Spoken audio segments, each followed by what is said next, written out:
La música batucada brasilera porque finalmente no hemos empezado a dar algunos breves pasos, pero a diferencia de lo que muchos opinan, yo estoy más todavía desconfiado del fiscal Hamilton Castro y el trabajo de la fiscalía. No nos podemos quedar en la misión, con la vista, ¿no? Además mediocrona, discúlpenme, media cacacena, de creer que el tema es entre la fiscalía y el Congreso de la República. Está claro que en el Congreso de la República tenemos a muchísimos congresistas que lo único que están tratando de hacer ahora es ser encubridores. Pero justamente por eso me llama la atención el editorial del diario El Comercio, porque al final termina justamente diciendo lo que no está ocurriendo en nuestro país, que en Brasil, país de origen del caso Lava-Jato, los resultados concretos y la transparencia con los medios y la opinión pública. A ver, Comercio, ¿eso está pasando aquí en el Perú? Esa transparencia que dice que era la fortaleza del Ministerio Público y lo sigue siendo, no solamente el Ministerio Público, sino del Poder Judicial, de la justicia en Brasil, ¿está ocurriendo aquí en nuestro país? ¿Hay esa transparencia? ¿Hay esa página web, como es la página web de Lava-Jato, en la cual te informa cuál es la verdadera estrategia, el norte? Obviamente sin violar confidencialidad. O sea que aquí, porque nos hace el show, ¿no?, de un allanamiento en la casa de Alejandro Toledo, que además se filtró como si fuese una mazamorra a la Fiscalía de la Nación, un Twitter de un periodista. Claro, porque nos invita a algunos con una camarita a filmar una detención.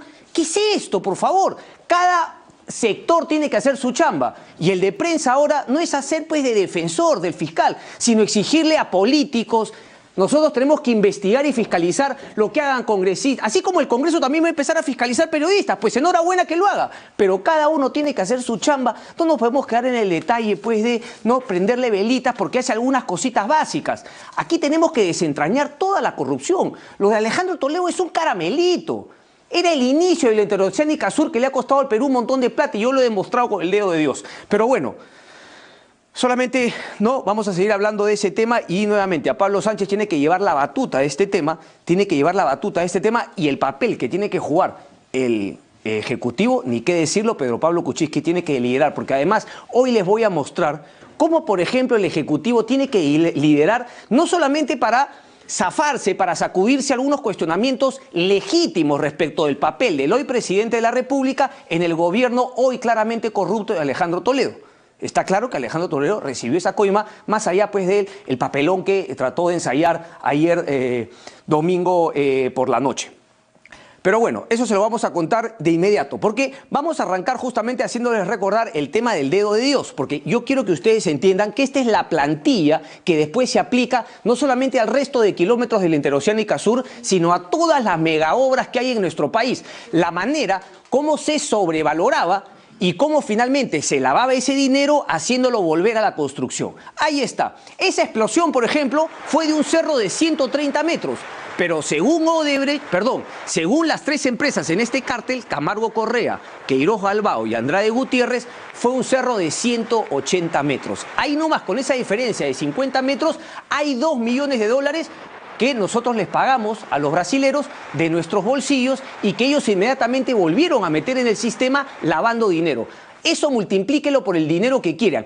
Esa es la investigación que tiene que hacer el Ministerio Público.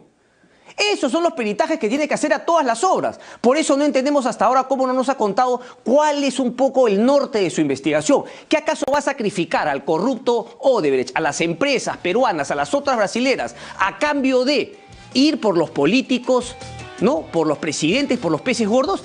Podría ser entendible, pero lo tiene que comunicar, porque yo creo que se podrían hacer las dos cosas: ir por el pez gordo y también asegurar que las empresas brasileras y las peruanas puedan devolverle la plata a todos los peruanos que nos han esquilmado. Nuevamente, nos calmamos y explicamos. El cártel eran todas las empresas brasileras, con las peruanas también, porque se repartían la pelota. Tú consigues acá, tú planteas este precio, al final ganamos y nos repartimos la pelota. Pero vamos a tocar específicamente el Intersur, ¿no?, Interoceánica Sur, tramo 4. Andrade Gutiérrez, Queiroz Galbao, Camargo Correa. Tenemos un gerente de obra, el ingeniero Flavio Leite Mezquita. Una gerencia técnica, una gerencia de producción y una gerencia administrativa. El área de variación de metrado, Juan Zapata Navarro. Aquí lo explicaba, en la gerencia técnica, por ejemplo, venían una serie de topógrafos y efectivamente calculaban un cerro, decías acá hay 130 metros. Esto entraba al área de variación de metrado y ahí metían a los mejores ingenieros brasileños que había. Y entraban con todo el sustento técnico, finalmente, para decir no era 130 sino 180. Mal. lo movían todo, hasta con liquid paper le metían para cambiar planitos, cambiar documentos y decir que el cerro costaba 180 y a partir de ahí regresaba al gerente de obra, Flavio Leite Mezquita, él le daba el visto bueno y regresaba a todas las gerencias y ahí empezaba el otro sistema de lavado de dinero. Compra de facturas falsas, que me gasté tanto en petróleo, que compré tantos explosivos. Al final esto pasaba a Ocitran, Ministerio de Transportes, pero lo que no hay que olvidar son a las supervisoras. Ahora me llamaba mucho la atención porque revisaba un documento de quien fue ministro de Transportes en la última parte del gobierno de Toledo, cuando se formó la Interoceánica Sur. Él hablaba de las supervisoras. Han estado los mejores ingenieros, decía. Las supervisoras han estado compuestas por los mejores ingenieros. Bueno, a estos mejores ingenieros o en verdad no eran tan buenos o también estaban de cómplices de la corrupción que se les escapó este tipo de sobrevaloraciones. El to be continued, no, lo tenemos ahora con la siguiente... O se nos había corrido justamente, ¿no? Se nos había corrido, ahí lo tenemos. ¿Vamos? Ahí está. Ahora le explico un poquito mejor. El cártel, ¿no? Intersur Concesiones, Consorcio Constructora Sur. Las tres empresas que yo decía, gerencia de obra, es lo mismo que yo les había mostrado, pero ahora quiero que vayan hacia abajo. El gerente de ingeniería, el señor Carlos Dovele Martins, el técnico Elmer Clever Díaz López, gerencia de producción, y el ingeniero Carlos Nemet, gerencia administrativa. Abajo, logística Arnaldo Guimaraes. Tienen que saber todos estos nombres porque todos estos son una banda, un crimen organizado para defalcar al Estado peruano y a todos nosotros. Por eso yo insisto en que lo de Hamilton Castro no podemos ser tan cacasenos, puede que nos haga el tema del allanamiento, Alejandro Toledo. Está bien, pero nosotros tenemos que seguir fiscalizando que el Ministerio Público haga su chamba y no podemos caer en el juego, ¿no? Maniqueo de ponernos entre el Congreso de la República o el fiscal de la Nación. No es esa pelea, no es esa lucha en la cual tiene que entrar el sector de la prensa. La prensa tiene que ir un poco más allá para ver cuál es la estrategia, cuál es el norte, sin romper la reserva y la confidencialidad del caso. Pregunta, por ejemplo, era la primera pregunta que yo hacía, ¿a qué le vamos a dar más pelota? ¿A la caída de políticos o finalmente a que Odebrecht pueda pagar, devolver toda la plata que se ha llevado? Hasta ahora no sabemos ese tema. ¿Quién se va a encargar del caso de Ecoteva? Porque recordemos que hay un fiscal, Villar creo que está viendo el tema Ecoteva, y ahora Hamilton Castro también se ha agarrado el caso Ecoteva. O se supone que se ha agarrado también un tema de lavado de activos. No es Ecoteva efectivamente. Lavado de activos son 15 años. Aquí ha abierto la investigación por, no cohecho, sino por lavado de activos y creo que organización delictiva o algo así, que también tendría, porque también hay que ver justamente, por eso el fiscal de la Nación también tiene que dirigir, tiene que armar un equipo de fiscales. Señor, usted ve este tema, no me pierda en esto, no me pierda mucho tiempo en Jessica Tejada, vamos por los peces gordos. ¿Cuál es la estrategia? Ya me hizo los peritajes, ¿cuántas mega obras han hecho las sobrevaloraciones? ¿Ya tenemos un monto estimado? Todo ese tipo de cosas. Trabajar en pared con la Procuraduría, para que la Procuraduría justamente pueda saber cuál va a ser la indemnización, la reparación civil que le va a tener que pedir a Odebrecht. Todo ese tipo de cosas. Pero bueno, estamos en el tema de que algunas personas que también tienen intereses le dicen finalmente a otros, el Congreso, no, lo del Congreso está claro, no viene por ahí el tema de la transparencia, viene por ganarse el respaldo de la población y ahí también solamente el fiscal tiene que actuar, sino también el Ejecutivo. Un solo soborno, sino... No ha sido un solo soborno, pero eso es lo que yo quiero que entienda, porque ayer lo sacaba muy bien nuestro amigo en Cuarto Poder, ¿cómo se llama? Daniel Llovera, porque había una frase que ustedes tienen que memorizar. La factura pagada por el Estado peruano al consorcio de Interoceánica Sur, Queiroz Galbao, Camargo Correa, ¿no? Y Andrade Gutiérrez, al mes enero del 2017. ¿Hace cuánto? Estamos 6. Hace 7, 8 días le seguimos pagando a estas empresas que ha quedado claro con el dedo de Dios que nos han defalcado. Hasta ahora no hemos hecho el peritaje para saber cuánto nos robaron en la Interoceánica 4 y cuánto nos siguen robando, porque nosotros le seguimos pagando a Odebrecht en los peajes.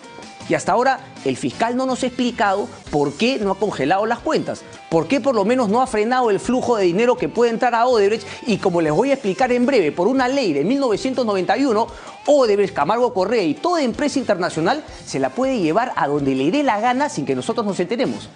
Eso tampoco lo quiere hacer el fiscal y le tenemos que confiar porque han otorgado un cierto halo de efectividad y confianza a su labor hasta el momento. Jorge Cuba. Sí, la captura de Jorge Cuba y la de Alejandro Toledo, que no fue captura, sino fue un allanamiento de casa, un halo de efectividad. Bueno, podría ser enhorabuena, pero aquí se necesita transparencia y saber de qué vamos. Pero bueno, vamos a retornar al tema porque aquí les quería mostrar justamente. Vamos con el siguiente cuadro, por favor.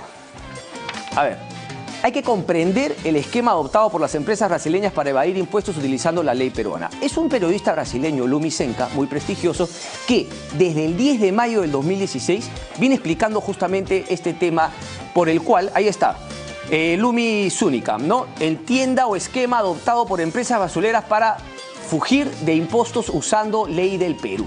Para huir de los impuestos usando la ley del Perú. Y después lo volvió a publicar el día de hoy, porque ese artículo nadie le dio pelota aquí en nuestro país. Tenemos que todos ponernos la mano al pecho. Nadie le dio pelota aquí en nuestro país. La publicó el día de hoy y dice, ¿por qué Perú atrae empresas brasileras? Y ahí justamente vamos a la ley. La tenemos ahí en el Scan Converter, ¿no? A la ley. Sí, la tenemos, ponla por favor. Artículo... Ah, está cargando. Está como... Ley 662, artículo 7, ¿ok? Y es la que le permite una estabilidad jurídica a nuestro país. La estabilidad jurídica está cañón, pero ¿qué otras cosas más le permite? Le permite que... Dice, se garantiza el derecho de los inversionistas extranjeros a transferir al exterior en divisas libremente convertibles sin autorización previa de ninguna autoridad del gobierno central u organismos públicos descentralizados, gobiernos regionales, municipales, previo pago de los impuestos de ley. El íntegro de sus capitales provenientes de las inversiones contempladas en el artículo 1, ¿no? Incluyendo la venta de acciones. Por eso es que había el tema que muchas no pagan impuestos tampoco. Participaciones o derechos, reducción de capital o liquidación parcial. También el íntegro de los dividendos o las utilidades netas comprobadas provenientes de su inversión, así como las contraprestaciones por el uso y disfruto de bienes ubicados físicamente. Por esta ley y por este caso específico, empresas como Odebrecht, ¿tenemos el cuadro ahora sí? No, no está cargando. Ok, hay que hacerlo cargar antes, ¿no? Sí, el cuadro de las cifras. Pónmelo, por favor. Por esta ley es que ustedes me tienen que explicar cómo funcionaba este tema. Odebrecht entre el 2006 y el 2015 invirtió 1.376 millones y se supone que generaron y movieron en cuentas peruanas un total de 15.500 millones de dólares. ¿Cómo se generaron esta ganancia? No hay otra, señores, sobrevaloración. No hay ningún otro negocio que te entregue justamente este retorno. ¿Cuántos se llevaron a las offshore que después regresaban en coimas o ya sea para otros países? Es decir, Perú fue su centro de operaciones, aquí formaron Latin Invest Odebrecht, aquí pusieron a Jorge Barata, que no solamente tenía el control de las coimas y de las horas en el Perú, sino de muchas regiones del país. Porque aquí, gracias a esta legislación del año 1991 y que todos los presidentes, Alejandro Toledo, Alan García Pérez, Ollantumala y Pedro Pablo Kuczynski, la han mantenido. Yo pregunto, ¿es el liderazgo que se le exige al presidente, al Congreso de la República? Porque, ojo, también hay que decirlo, este momento no es solamente un momento propicio para que el presidente se cargue el tema de la lucha anticorrupción, sino para que los líderes políticos aparezcan. Yo pregunto, ¿Keiko Fujimori es o no líder político? ¿Por qué está tan calladita? No tiene nada que decir, no tiene nada que aportar. Esto, por ejemplo, no debería ser lo primero que el Congreso de la República podría hacer, porque bajo esta ley Odebrecht le puede seguir estando cobrando el Estado y se la sigue llevando, independientemente de que el fiscal Hamilton Castro no haya puesto ninguna orden justamente para congelar las cuentas de estas empresas. Así, la verdad, estamos a ciegas. Así que yo no entiendo cómo gente se supone tan brillante puede contentarse con uno que otro, ¿no?, rifirrafa respecto del señor Alejandro Toledo, ¿no?, y Jessica Tejada, la voleibolista. ¿Qué queremos lograr con esto? Queremos recuperar el dinero, queremos hacer una purga de todos los políticos corruptos, queremos cambiar el sistema, nos queremos quedar únicamente en algunos arbolitos. La Bayato es administrada desde Perú para toda América Latina. Perú se convirtió en trampolín para paraísos fiscales. El marco legal de las inversiones extranjeras es el mismo del lavado de activos. Por eso Perú es estratégico para Odebrecht con Latinvest. La partida de nacimiento de la Bayato en América es la ley de inversiones extranjeras en el Perú. A partir de ahí se pudo sacar todo el dinero que querían, llevarlo a offshores, después regresaban vía coimas o regresaban a Brasil completamente lavadas. Latinvest es para América Latina lo que el Departamento de Operaciones Estructuradas era para Brasil. Por eso, y me lo dijo nuestro compañero, ¿no?, Lumi Zúñiga del Brasil, Perú era tan importante y tenían dos cerebros, uno en Brasil con la división de operaciones estructuradas y el otro aquí en el Perú, que era justamente Jorge Barata. Por eso Jorge Barata es tan importante también en Brasil, porque él tiene que hablar de muchos países de la región. Ok. A ver, habiendo dicho justamente eso, ¿no? quería retomar el tema de la Interoceánica Sur, porque justamente a tocar el dedo de Dios, ustedes entienden cómo ellos se llevaban la plata, cómo le daban la vuelta y cómo en cualquier momento, gracias a esta ley, se llevaban la plata a una cuenta offshore. Por eso tenía todo ese entramado que bien mostró en su momento, ¿no? IDL Reporteros con Gustavo Gorriti a la cabeza. Ahí tenía pues todo ese entramado de offshores, era porque la ley peruana se lo permitía, sacar la plata sin tener que consultarle absolutamente nada a nadie. ¿Cuánto cuesta la carretera? El reportaje de Daniel Llovera, ¿lo vamos a mostrar? ¿Lo tenemos? Vamos, por favor. A partir del 2005, en medio de observaciones de la Contraloría de la República por haber obviado normas indispensables de contratación pública, se pusieron en marcha la Interoceánica Norte o IRSA Norte y los tramos 2, 3 y 4 de IRSA Sur, una megaobra de casi 2.000 kilómetros de carretera presupuestada en poco más de $1.000 millones en total. Soy muchacho provinciano. Pasaron 2 gobiernos más, el de Alan García y el de Ollanta Humala, y en ese lapso las mismas obras, concesionadas por 25 años a las empresas brasileñas, se cuadriplicaron, gracias, si cabe el término, a 29 adendas en total y a normas que ampliaron el presupuesto. Documentos contables obtenidos en exclusiva por Cuarto Poder revelan una realidad hasta hoy desconocida. La carretera interoceánica del norte y los tramos 2, 3 y 4 del sur le vienen costando hasta hoy al país más de $4.500 millones. Es, hasta hoy, la obra de infraestructura vial más costosa del país y está a cargo, como dijimos, de las principales empresas brasileñas implicadas en América Latina en el gran escándalo de coimas y lavado de activos llamado Lavallato, es decir, de Odebrecht, Camargo Correa, Andrade Gutiérrez y Queiroz Galbao. Con ellas participan sus socias peruanas, Graña y Montero, JJC Contratistas e ingenieros civiles y contratistas generales. Pero los $4.500 millones crecerán todavía más por los próximos 3 lustros, o sea, los siguientes 3 gobiernos, pues el contrato de concesión que firmaron Toledo y las empresas brasileñas dura 25 años. Ese dinero sale del presupuesto del Ministerio de Transportes y Comunicaciones, o sea, del Estado, es decir, de los impuestos de todos los peruanos. Ahí está justamente, no lo hemos recortado un poquito, ¿no? Con las disculpas a la gente de Cuarto Poder, pero lo que esto demostraba era finalmente cómo siguen cobrando, ¿no? Cómo le siguen cobrando al Estado peruano, cómo hacían el tema de las sobrevaloraciones, porque claro, aquí se le escapa, creo que lo van a profundizar después, el tema del dedo de Dios. Esos son los peritajes que hay que hacerle a todas las obras, sobre todo para arrancar a las carreteras. Pero ahí es donde se generaban las sobrevaloraciones y ahí es justamente donde entraba el artículo 662 del año 1991, que puede tener algunas cosas positivas, pero yo no entiendo cómo se les ha escapado la paloma o es que todos han querido mirar a otro lado. Porque, ojo, también está el tema de, finalmente, cuando se venden 2 empresas, ¿no? Con, obviamente, operaciones aquí en nuestro país, se venden finalmente en el extranjero y aquí en el Perú ni nos enteramos, no tenemos nada que pitear. Bueno, es un poco lo mismo. Aquí la plata que entraba, finalmente, se la podían llevar sin avisar, sin autorizar absolutamente a nadie. El íntegro de los dividendos o las utilidades netas comprobadas provenientes de su inversión, así como las contraprestaciones por el uso de disfrute de bienes ubicados físicamente en el país, registrada y contraprestaciones por el uso y transferencia de tecnología instruido cualquier otro elemento constitutivo. Ahí está. Y se la siguen llevando. Y se la siguen llevando. Decía que lo único que ha hecho Odebrecht ¿no? Porque el loguito era rojo con blanco, ¿no? Rutas de Lima, Odebrecht. Ahora lo que ha hecho en la carretera, en la Panamericana Sur, es cambiarle el colorcito. Ahora es un celestito, Rutas de Lima, para que la gente no vaya a creer que se la siguen llevando en bandeja. Y hasta ahora no sabemos absolutamente nada. Repito, nuevamente, ¿cuál es la estrategia? Si nosotros supiéramos, bueno, pues nos abocamos únicamente a buscar a los políticos corruptos y no nos quedamos también en el sistema. Para mí lo más importante es el sistema. ¿Qué tenemos que cambiar? ¿Qué tenemos que corregir para que esto no vuelva a ocurrir? Para que el día, en 2 o 3 años, el sistema de corrupción sea el mismo y solamente cambien los nombres.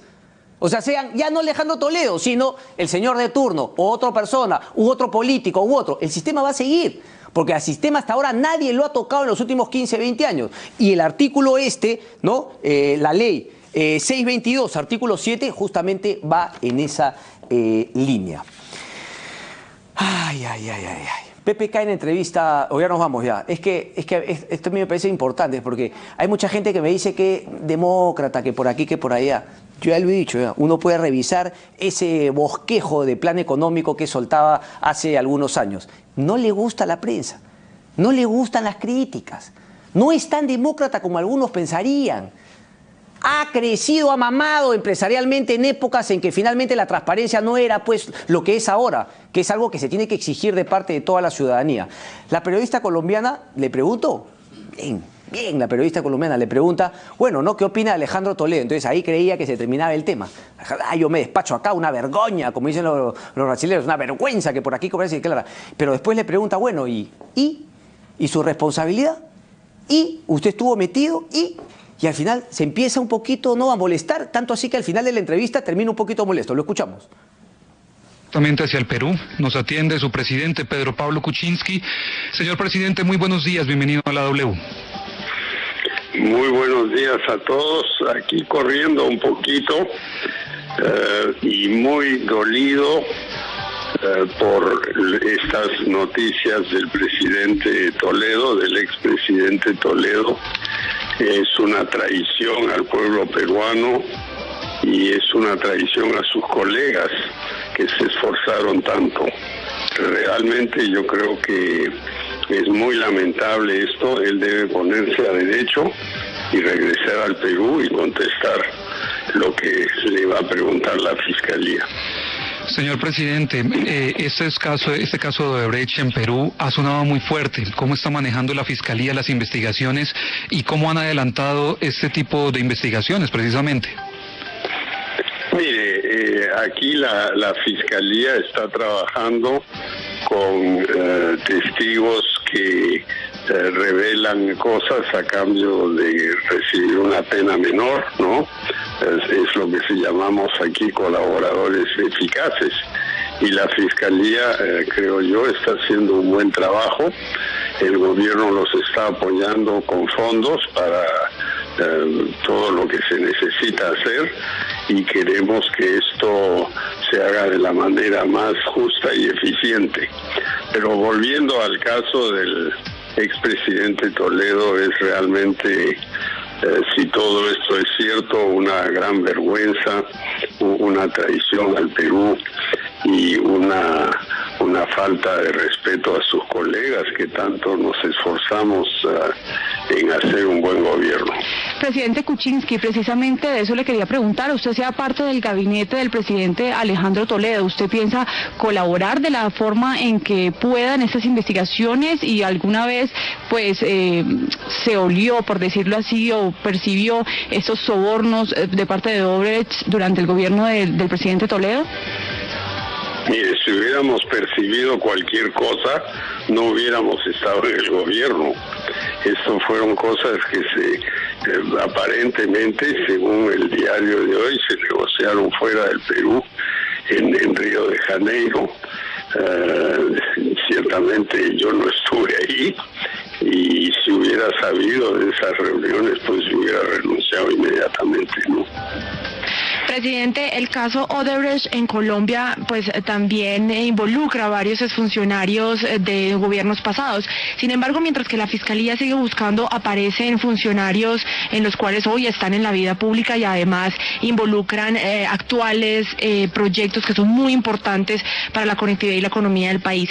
Quisiera saber si en Perú, hoy, siendo usted el presidente, también se están viendo, digamos, obstaculizados o se están viendo afectados algunos de sus proyectos insignias, y si usted dentro de su gobierno sospecharía que alguien también tuvo que ver en la historia de los sobornos de Odebrecht. Mire, en mi gobierno no ha habido nadie que tuvo que ver con los sobornos de Odebrecht. Estamos enfrentando algunos proyectos grandes en los cuales ha participado Odebrecht, como el gasoducto al sur, pero Odebrecht ya no está ahí. Ese proyecto ha sido intervenido y lo vamos a volver a relicitar y probablemente a reestructurar para reducir su costo. Bueno, no está en la parte final pero en fin, ahí está justamente, Pedro Pablo Kuczynski cuando le hacen las preguntas que correspondían pues a cualquier periodista hacerle respecto de su responsabilidad, en finalmente los actos de corrupción del expresidente Alejandro Toledo. Estamos con Juan Pari, que justamente presidió la Comisión Lavallato en el Congreso anterior. poca pelota o nada de pelota le daban, y ahora afortunadamente, gracias a lo que nos llega de Brasil y de los Estados Unidos, Juan Pari tiene muchísimo que decir y todas cosas muy importantes. Juan Pari, muy buenas noches, gracias por estar aquí. Muy buenas noches. Juan Pari, a ver, lo primero, mostrábamos justamente este tema de la ley, ¿no?, 622 y el artículo 7. Usted también, entiendo, lo manifestó en su informe ante el Congreso de la República. ¿Qué fue lo que encontró en base a esta ley y qué es lo que le permitía finalmente a empresas como Odebrecht? Bien, hay dos datos claros que decimos en el informe. Odebrecht movió dinero en un solo banco más de 15.500 millones. Creo que eran 44 cuentas del Banco de Crédito del Perú. Así es. Pero si vemos en forma más específica, y vemos que IRSA Norte tenía su propia cuenta, y lo que se pagó a IRSA Norte fue 1.118 millones. Eso fue lo que se pagó a IRSA Norte. 858% más de lo presupuestado. Pero bueno. Ok, o sea, no entremos finalmente a más de lo presupuestado, entremos únicamente a lo que se supone se le pagó a Odebrecht. Eso se le pagó. Pero ¿cuánto movió, cuánto ingresó a sus cuentas? Y estamos hablando de un solo banco. 2.895.000. ¿Qué debemos entender ahí? ¿Sobrevaloración, lavado de activos? El doble de lo que se le pagó lo considera como ingreso. Antes de dar que se considera, vemos el caso de otro tramo, el tramo 3. El tramo 3 tiene una ejecución presupuestal pagado hasta diciembre de 2015, 1.076.326.000. Ese es el tramo 3. Y lo que se considera como ingresos según informe de la Unidad de Inteligencia Financiera llega a 2.264 millones de ingresos a las cuentas del Banco de Crédito, casi el doble. La misma relación entre lo que está en IRSA Norte y lo que está en el tramo 3. ¿Qué nos dice esto? Ahora, ¿de dónde salió ese dinero? Bueno, entendemos por un lado las sobrevaloraciones, estos montos de 1.000 y tantos que se pagó, está incluido el conjunto de lo que habíamos mostrado justamente, el Leo de Dios, cerros que no existían, ¿no?, etcétera, etcétera. ¿De dónde viene este dinero? ¿Acaso nos estamos encontrando con una situación de que somos un escenario para el lavado de activos? Bueno, el periodista brasilero, ¿no?, Lumi Zúñiga, pues dice claramente que esos son los efectos de la ley 662, artículo 7, que le permitía a partir del año 91 estabilidad tributaria, jurídica, pero también le permite hacer todo el tipo de movimientos que quiera, y traer plata de vuelta y finalmente poder lavar. Y finalmente lavar el dinero y darle un viso, ¿no?, de legitimidad. ¿Es cierto eso? Claro. Porque aquí claramente se nota, no es solamente el negocio, las sobrevaloraciones, las licitaciones, sino que probablemente, y eso el Ministerio Público tiene que profundizar su investigación, de que nosotros nos encontramos en una situación de que el país se está prestando a lavar activos de plata sucia que entra de otro sitio. O sea, eso es un tema... O podría ser generada acá también, eso no lo sabemos, podría ser generada acá. Lo que queda claro es que acá nos pueden estar metiendo el dedo, robándonos, sobrevalorando y también utilizando el país para lavar dinero. Este es un tema que tiene que profundizar la investigación del Ministerio Público, y aquí obviamente tiene que explicar este tema Odebrecht. O sea, ¿quién es la cuenta de Odebrecht? Es la cuenta del consorcio, no solamente de Odebrecht, sino de todo el consorcio. ¿Qué le dijeron? Porque finalmente, o sea, claro, yo entiendo pues que quizá el Diario del Comercio se queda en el maniqueísmo entre Congreso de la República y Ministerio Público. Está claro que en el Congreso hay mucha gente que lo que quiere hacer es encubrir. ¿Le parece a usted también que hay mucha gente que quiere encubrir en el Congreso? ¿Por qué cuando usted dirigió esta investigación no tomaron en cuenta sus conclusiones? ¿Por qué no se hicieron cambios al sistema? ¿Había alguna intención o simplemente en ese momento no lo creían loco, señor Pari? Hay que recordar que el Congreso llegó en sus conclusiones en 2 comisiones de la interoceánica, o sea, no estamos hablando del periodo anterior, sino del año 2006-2011. Ok. También dijo que en interoceánica no había pasado absolutamente nada. Hay informes. A mí me replicaba, si lo de IRSA ya se ha discutido, ya se ha analizado. ¿Por qué insiste con el tema, que por aquí, claro, que por allá? Claro, o sea, y ahora encontramos la coima ya casi expresada por caso de Toledo, encontramos este conjunto de elementos de sobrevaloraciones, encontramos este tema de cuentas. Bueno, en todo caso, el Congreso tiene que asumir autocríticamente su rol y decir, caramba, aquí no estamos para ser escuderos, estamos para hacer control político, y tiene que asumir su rol con seriedad.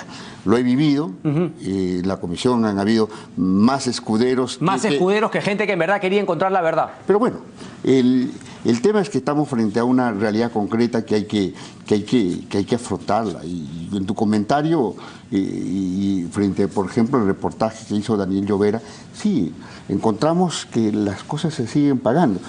Nosotros ya no estamos en función, pero sí, cuando hemos estado investigando, hemos encontrado que en el PIA y en el PIM, o sea, el proyecto de apertura, que es lo que no lo han cambiado, y el proyecto de modificado, existía presupuestos concretos para el PAO, que es pago de avance de obra. No es como nos dicen algunos, no, ese es pago para mantener. Pago avance de obra. Ya, okay. O sea, se ha estado pagando al 2016 hasta diciembre, y estaba presupuestado. Déjame hacerle algunas preguntas respecto a la investigación que usted ha hecho y efectivamente lo que estamos viendo en estos momentos como reacción, como lucha finalmente ante este tema de la corrupción. ¿Qué cree que debería hacer el presidente Pedro Pablo Kuczynski? ¿Cree que está haciendo todo lo que el presidente de la República debería hacer con tan información tan valiosa respecto a actos de corrupción y la oportunidad de poder cambiar todo este sistema? Hablamos de la 662. El artículo 7, ¿podría inmediatamente dirigirse a cambiar algunas cuestiones de esta ley para evitar sobre todo este tipo de cosas que hoy conocemos? No puede haber tanto libertinaje de manejo de dinero y de los recursos, no puede estar entrando y saliendo a simple decisión. ¿Hay voluntad del presidente de hacer esos cambios? ¿Le da la impresión? Hubiese aprovechado la delegación de facultades para avanzar en el tema. No, pues no le dio ninguna importancia. Esas son 2 cosas para importar. Un poquito de corrupción quizás no está tan mal. Sí, pero bueno, fue su oportunidad y no lo hizo. Ahora el Congreso lo tiene que hacer. Ok, responsabilidad entonces para Fuerza Popular, porque también están con la voz de por aquí que por allá. A Keiko Fujimori no se le escucha ni pío, pero ese es un compromiso que Fuerza Popular debería asumir. Claro, porque no podemos estar dándonos el lujo de ser un escenario de corrupción, un escenario de lavado de activos. Ok, eso me interesa porque es un poco ir al sistema, ¿no? Ya no tanto quedarnos en los árboles, que obviamente son árboles podridos y que tienen que caer. Me estoy refiriendo al tema particular de Alejandro Toledo. ¿Usted cree que el presidente se le ha escapado eso? Habría que ver si es que el Congreso lo hace. ¿El Ministerio Público cree que está enfocando bien el bosque o hasta ahora nos están dando algunas ramas de arbolitos y nos estamos contentando con esas ramas de arbolitos? ¿Cree que está viendo el bosque? ¿Cree que está investigando el tema de lavado de activos de todos estos cárteles de corrupción? ¿Cree que está viendo todo el tema de las sobrevaloraciones o nos estamos quedando en el cohecho, en el soborno, en la coima, en quién recibió? Bueno, todo el país espera que el Ministerio Público se reivindique. Todo el país queremos de que haya una justicia efectiva en el país. Pero, sin embargo, hay que indicar de que queremos ver que las cosas no se queden en la punta de la madeja, sino que se vea el total. En el caso del metro, quedarnos solamente en Luyo o quedarnos solamente en Cuba sería una gran irresponsabilidad. Son personajes que no están en posición de dominio. ¿Quiénes son los que están en posición de dominio? Cuba, ¿a quién rendía? Cuba era viceministro de Comunicaciones. No estaba en una posición de dominio en el tema de transporte. Entonces, ¿a quién? ¿Operador de quién era? Son temas que están pendientes. En el caso de IRSA, en el caso de la interoceánica, bueno. Usted investigó el dedo de Dios, yo le quería hablar del dedo de Dios. ¿Es acaso esa una plantilla que se puede haber utilizado en varios kilómetros para sobrevalorar las obras? Evidentemente, la sobrevaloración era una forma de llegar a este tipo de porcentaje de crecimiento desde el presupuesto original al presupuesto de ahora. Claro, hubo el mecanismo legal que lamentablemente se dejó al inicio con el contrato a la cual tiene que asumir su responsabilidad Toledo de que no haya un contrato. ¿La cláusula anticorrupción? Claro, no solamente eso, sino que no haya un contrato donde el expediente técnico no haya estado definido. Y eso es un pecado mortal. Pero todas esas cosas hasta ahora no cambian. Pues yo no conozco de una norma que haya dicho que, por ejemplo, ya no puede haber ninguna obra que no tenga el expediente definitivo. Claro. Seguimos con estas cositas que siempre son a favor o en todo caso perjudicial al Estado peruano, ¿o me equivoco? Mira, obviamente usted no está diciendo lo correcto, pero por ejemplo aquí hay temas que deberían investigarse y en el informe se ha indicado. Cuando vemos, por ejemplo, la adenda 7, donde nos indica cuáles son las obras en el periodo final, se indica el monto autorizado que debe llegar. Se puede haber muchos cuestionamientos a la adenda. Supongamos de que sea la adenda lo correcto. El monto... Había un monto máximo en la adenda. Un máximo. Pero que lo sobrepasó tremendamente al final. Por eso es lo que vamos a indicar. La adenda dice 223.388 como monto total del periodo final. ¿Y cuánto se pagó? Aumentando esos 223.388, agreguemos el IGB, que es el 19%, que es 42 millones, sale 265.832 lo autorizado. ¿Cuánto pagó? Se pagó 368.600.000. Clarísimo. 102 millones más. Señor Pari, yo quiero que le haga entender una cosa, por favor, a nuestros televidentes, porque claro, cuando uno dice Interoceánica Sur, ¿no? Tramo 2, 3 y 4, que otorga Alejandro Toledo, creen que la única coima que se paga es el momento en que se le adjudica vía el señor Alejandro Toledo, esos 20 o 35 millones de dólares. Pero por lo que usted nos muestra, cada año, cada mes, se le entregaba una obra para liquidar al Estado peruano que le pagaba a la empresa. Es más, se la sigue pagando a muchas de las empresas brasileras. Tiene que haber entonces habido un sistema de coimas regular, recurrente a lo largo de todos los años, que obviamente devenía en una ganancia muchísimo mayor de la que en verdad le correspondía a la empresa Odebrecht. ¿Es así? Se cuadruplicó el presupuesto inicial. Pero a lo que voy es que la única coima por IRSA Sur no se dio cuando se la adjudicó Toledo, sino que se tiene que haber venido pagando a todos los funcionarios, supervisoras, OCIPTEL, Ministerio de Transportes, OCITRAN. OCITRAN. O sea, todos esos tienen que haber estado recibiendo también alguna cosita para nadie saltar con el tema hasta el techo por estos sobrecostos. Claro, hay un conjunto de responsabilidades. Por ejemplo, ¿quién dio estas autorizaciones de pagos no autorizados? Ya, ¿eso cree que usted está entendiendo el Ministerio Público? Me parece que no. Porque se está quedando en el arbolito, ¿no? En la rama podrida. Alejandro Toledo, claro que recibió 20 o 35, pero ha habido una serie de pagos en lo largo de los años hasta el día de hoy que les ha permitido que una obra que valía 1.000, se supone, termínese pagando 5 o 10 veces más. Mira, y el tema de investigación no es muy complejo. Hay que hacer peritajes. Claro, simplemente hay la información contable de cuánto desembolsó el Ministerio de Transportes y Comunicaciones, ver por qué rubro se desembolsó, y punto. Desde su investigación, usted también investigó el papel que cada uno de los ministros, presidentes del Consejo de Ministros, habría jugado. ¿Cuál es el grado de involucramiento del hoy presidente Pedro Pablo Kuczynski? Bueno, es muy complicado. O sea, hay dos situaciones en la cual se abre la llave para todo este proceso que después se derivó en 4 veces el presupuesto. Uno, que es el asunto de la exoneración del SNIP. Y ahí hay un tema. Son 12 millones que se pagó a Alfa Cónsul, esos 12 millones se botaron a la basura, fueron soles menos mal, pero es plata que sirve para muchas cosas. ¿Quién autorizó ese pago de 2 millones de soles? 12 millones, eso fue... ¿12 o 2? 12 millones de soles. Claro, eso se pagó a Alfa Cónsul para que haga el estudio de factibilidad. estudio de factibilidad tuvo una determinada aprobación, después simplemente... Cuando usted ha mencionado el tema de que se le haya pasado la exoneración del SNIP, ahí está diciendo que directamente fue el hoy presidente Kuczynski. No, estoy diciendo de que ahí la exoneración del SNIP se sacó una norma que si bien es cierto no lo firma Sotanadal, sí, pero... por un tema de viaje, ¿no? Debería explicarnos cómo fue el tema de viaje. No, hay que irse más allá. ¿De dónde sale la idea, el acuerdo de la exoneración del SNIP? Nace en Proinversión, y el señor Kuczynski presidía Proinversión. Más claro el agua. Así es. ¿Qué debería hacer? Porque nadie tampoco lo está acusando de estar involucrado en un acto ilegal. ¿Cuál debería ser la actitud del hoy presidente de la República, sumado a que el hoy presidente de la República fue ministro de Economía y primer ministro durante un gobierno en el cual quedó demostrado el presidente recibió una coima? Bueno, yo creo que la actitud que tiene que tomar el presidente es contribuir a la investigación, poner las cosas claras y ponerse más bien a la cabeza de la investigación. Si tuvo un rol y definir cómo se estableció. ¿Cree que lo está rol, haciendo? No lo veo.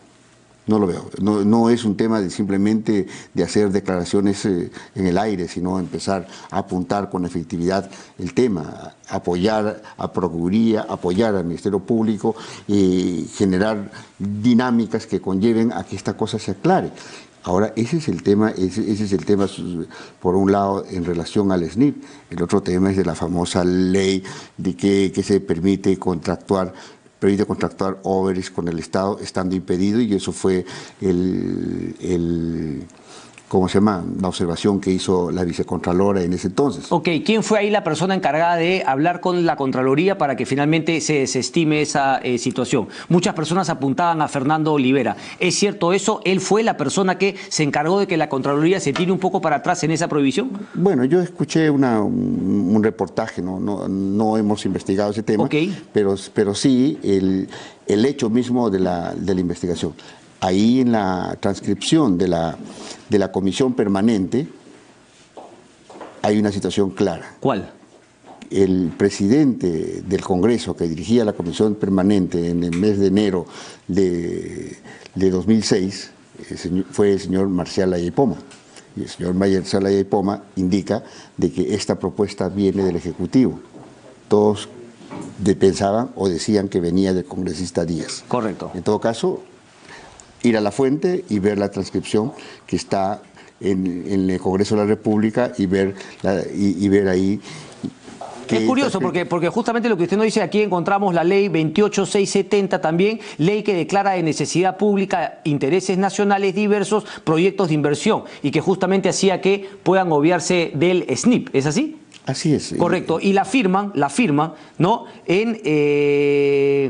La firma el 25 de enero del 2006, ya a pocos meses de retirarse del gobierno, Marcial Ayaypoma, Gilberto Díaz y el presidente de la República, Alejandro Toledo, presidente Pedro Pablo Kuczynski. Claro. Y ese es un tema que tiene que explicarse, ¿no? No solamente decir que fue una ley aprobada por el Congreso y punto, ¿no? Ahí ha habido roles y ahí siempre he dicho, ese fue un lapsus de Ayaypoma, ¿no? Ahí está escrito. Ayaypoma dice, esto... Con esta termino, porque finalmente se empieza a alborotar, ¿no? El gallinero, hay efectivamente ciertas acciones. ¿Cree que vamos a poder llegar a eso de lo que hablamos usted y yo? El bosque entero, es decir, no solamente que caigan los corruptos, que se requiera o que se reciba a cambio la indemnización de todo lo que se llevó Odebrecht, y que además se cambie el sistema para no pasar por lo mismo traumático dentro de 3, 4 o 5 años? Cuando decimos mirar al bosque tenemos que ver también las distancias, que no es solamente la apertura en este caso de la interoceánica, no es solamente los contratos o el marco normativo que se genera, sino todo el proceso cuando se cuadruplica este presupuesto, todo el conjunto de adendas, todo el conjunto de sobrevaloraciones. Pero cómo funcionan las asociaciones público-privadas, claro, cómo funcionan las supervisoras, cómo funciona Ocitran, todo ese tipo de cosas, claro, me refería. E inclusive mirar cuál fue el rol y el papel de los organismos de control. Correcto. Porque, ¿qué dijo algo Contraloría en ese momento? Ahora está diciendo algunas cosas, pero en ese momento se cayó. Está claro, y ahora no, es que ahora todos saltan, ¿no? Incluso con el caso, ¿no?, de Alejandro Toledo, cuando la Procuraduría había dicho todo este tema, que el caso de Ecoteva ya no le faltaba nada más, que el círculo estaba cerrado, el Ministerio Público estuvo a punto de archivar el tema, si no fuese por Brasil, y ahora recién Alejandro Toledo, y ahora estamos todos aplaudiendo al Ministerio Público. Juan Pari, un placer como siempre. Muchas gracias. Muchísimas gracias. Pausa y regresamos, no se muevan.